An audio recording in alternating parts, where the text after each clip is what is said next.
Hey, grade threes and whoever else is watching, welcome back. We're going to do chapter 3 and 4 today. So let me share my screen with you. Well, I actually did this already and it didn't work. So this is going to be the third time I'm reading these two chapters. The first time I read it just so that I could get a feel for what was happening in the book. The second time I read it was to record it for you. And something went wrong with my recording. And now this is the third time, and I'm hoping it works. So let's see if I can share my screen properly with you. Chrome tab. Okay. I think I got it. Here we go. Okay. Let's go back. So it's working. That's good. Past it. Chapter 3. When adventure calls, answer. Adventure won't leave you a voicemail. After school, Jody donned her headset and immediately found herself in the game. She stretched her QB arms and then walked a short distance from the castle she and her friends had built. While they waited for Poe to finish practice and join them, Jody had to start on a new sculpture. It had been a week since they'd completed the castle. It was an impressive build, and Jody was proud of it. They all were. But Minecraft wasn't about sitting still. Once the castle was done, they had started new projects. For Jody, that meant a sculpture park. So far, she'd created an obelisk out of cobblestone, an Easter Island-style head out of cobblestone, and a big floating cube out of cobblestone. Cobblestone and dirt were two materials that they had a large supply of. And she was iffy on using the dirt. Her next project would be a huge staircase that went higher than the castle, but it would be a floating staircase. There would be no way for a person to get on it. They would have to admire it from a distance. She started with a base of dirt, which she would clear away later. She had only just begun placing the cobblestone when Morgan and the others approached. "I've got an idea," her brother said. "I think we should go looking for the Evoker King."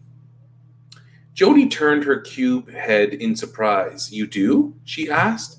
"I thought we were supposed to beware him." "Beware doesn't traditionally mean go look for." Harper agreed. "I know what it means," Morgan said. "If he's so dangerous and he's out there, is waiting for him to find us a good idea?" "But that's why we built the castle," said Harper. "It's meant to protect us." "The castle can keep mobs out," said Morgan. "I'm worried the Evoker King might be something else." Ash narrowed her eyes. "You think the Evoker King is another player, don't you?" "It makes sense," Morgan said. "Someone at our school took the 6th headset. They must be using it to enter the game, right?" Jody wasn't sure. So you think the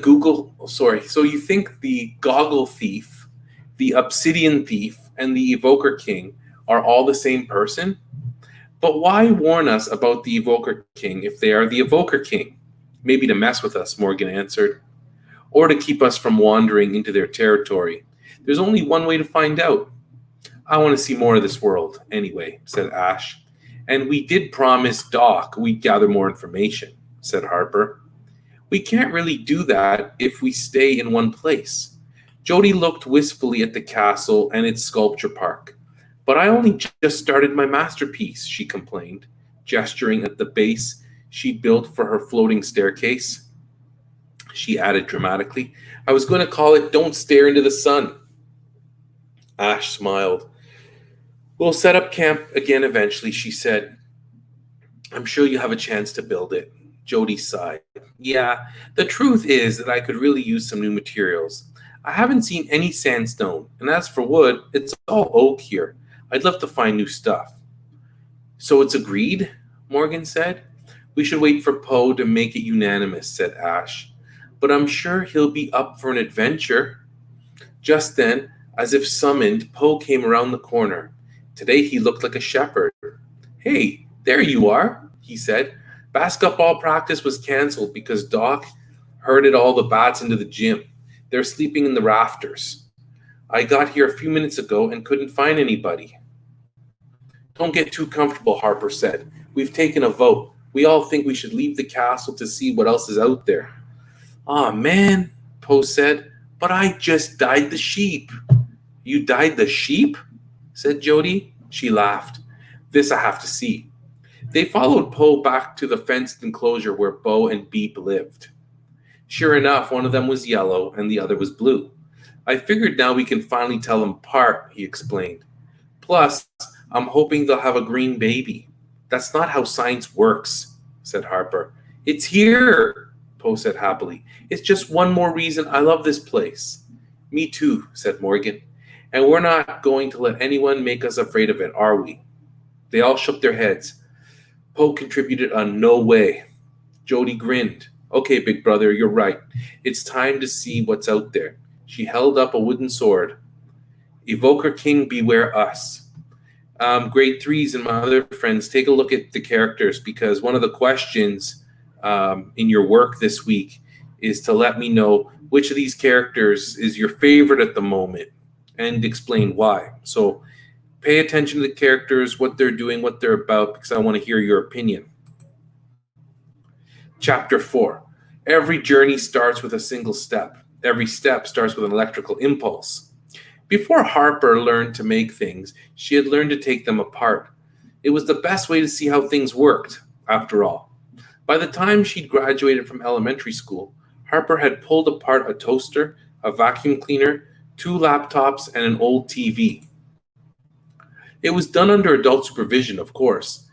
Not that her parents knew much about electronics. Her mother was a painter, and her father was a sculptor. Mr. Houston's specialty was turning trash into objects of beauty. He needed circuit boards and TV coils for his projects, so Harper had been able to help him, while satisfying her own curiosity about gadgets. Knowing this did not make it any easier to take apart her own work now, but materials were scarce, and she needed redstone dust. The quickest way to get it was to dismantle the lever mechanism she'd made for their castle's front door. Done, she said, and she held up her newest creation for all to see. Morgan recognized it at once. A compass, he said. Good idea, Harper. Jody, however, was skeptical. Are you sure we need it? She asked. The sun rises in the east and sets in the west here, just like in real life. Couldn't we use that to navigate? But a Minecraft compass is special, said Harper. This will always give us the way to the world spawn point. The what? Now? Said Jody. The world spawn point. It's where we appeared on our first day here, Morgan explained. And since we built our castle quite close to that point, we'll always be able to find our way back here, said Harper. Just in case we want to see your sculptures again, or our sheep. Yeah, about the sheep, Morgan began. Yes, Harper prodded. Well, I've been wondering. Jody asked, why are you being so sheepish? Then she laughed at her own joke. Morgan wasn't laughing. Finally, he blurted, do you think maybe we should eat them? The girls gasped. Eat Bo? Said Jody. And Beep? Said Harper. We're going to need food out there, Morgan said. That means we're probably going to have to get meat from animals. At the girls' shocked looks, he added, they're not even real. They're just sparkly pixels and a few random bits of computer code. Sounds delicious, Jody said sarcastically. She rubbed her belly for effect. Real or not, we're not eating animals that we've named, Harper said, or that I gave to you as a gift, added Jody. Beep represents our sibling bond. Okay, said Morgan. I'm sorry I brought it up. But we should bake bread before we leave, and we should gather as many apples as possible while we're exploring. We'll need them. And we'll need to be smart about who carries what, said Ash. She and Poe were walking towards them. We've gone through all our chests and discussed what to take and what to leave behind. I hate to leave anything behind, said Poe, but we can only carry so much. Well, save a slot for this, Harper said. She held up an iron sword. Ooh, said Poe. That's quite an upgrade. I'm making one for everybody, said Harper. I hope we don't need them, but I'd rather be prepared. They headed north toward the Obsidian Letters, then turned west toward a range of snow-capped mountains. They decided the mountains would give them a good view. From there, they could decide their next move. They were moving steadily uphill, which meant they had to jump frequently. There were no gentle slopes here. The elevation increased whole blocks at a time. Soon they were high enough that patches of snow appeared on the ground. Every time their path took them by a low tree, they would swipe at the leaves. They were lucky and found several apples in matter of minutes. That wasn't all they found. Jody, whispered Poe. He was trembling with excitement. Jody, look, look. They all looked where Poe was pointing. There was an animal in the distance. At first, Harper thought it was a horse.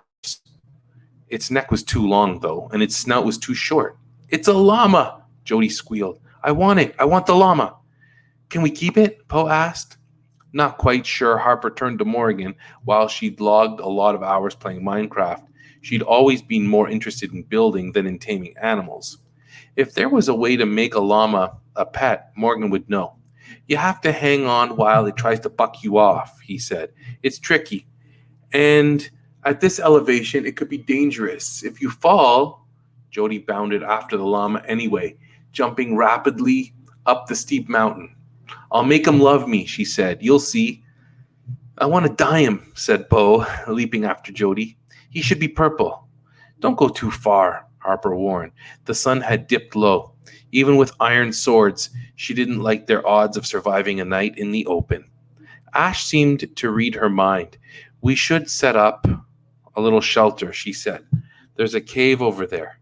Let's see how deep it goes.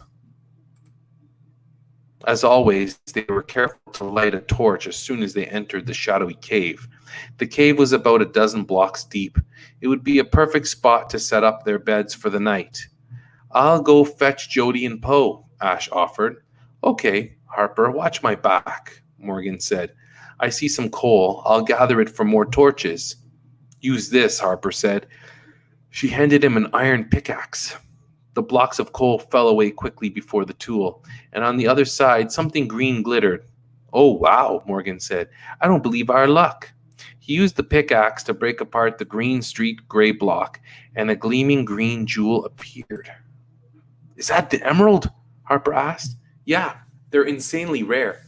It's definitely worth using an inventory slot to keep it. Hey, guys, Ash said from the mouth of the cave. You should come see this. Harper exchanged a look with Morgan. She could tell what he was thinking. Please don't let Jody have gotten herself into trouble. I hope the llama didn't start spitting at them, he said, but the llama had gotten away. Jody and Poe stood silent at the peak of the mountain, looking down at something. Check it out, Poe said. Harper peered into the valley beyond the mountain. Situated far below was a small collection of houses. There was farmland, too, and small figures moved about on paths lined with wooden fences. Harper felt a thrill go through her. It's a whole village, she said. We're not alone out here. And there you have it, friends. That was chapter 3 and 4. I'm excited to see what comes next. What's going on in that village? What do you think they're going to do now that they see that village down there?